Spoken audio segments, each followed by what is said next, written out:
All right, so what I've done is I've loaded on the board that I want to cut a grid into to make a vacuum table. And the next thing I want to do is to center that board in the envelope to make sure that I can reach, to the edges of the board. So the machine is now at the home position.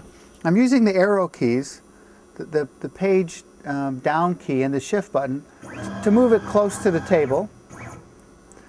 And then I let go of the shift key and move it the rest of the way down.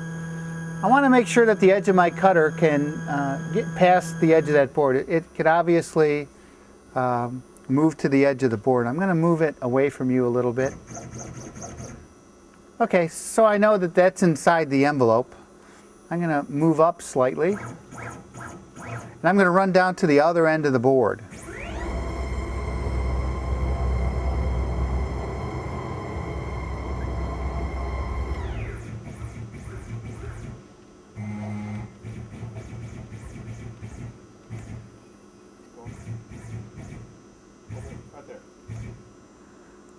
And then down to the other end of the board and make sure that my cutter will get past the edge. That's fine. So now I know that I'm in the envelope of the machine. I'll use the clamps to hold this board down while I machine it. I'll show you that next. I'm going to send the machine back home.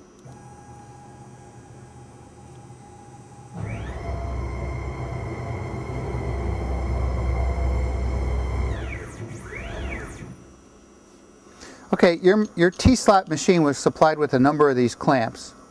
I've put this bolt through and a wing nut on top and put this bolt through.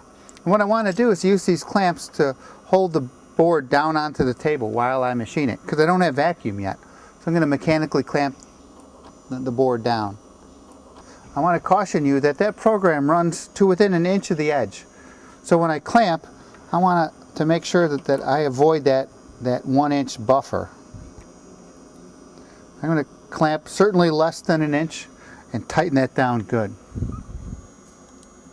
Okay, I'm going to add another clamp over here on the table, and I'm going to add 2 more clamps at this end of the board. Make sure that we're certainly less than an inch. Tighten up that screw, tighten up that wing nut. Good and tight. Last one, number 4.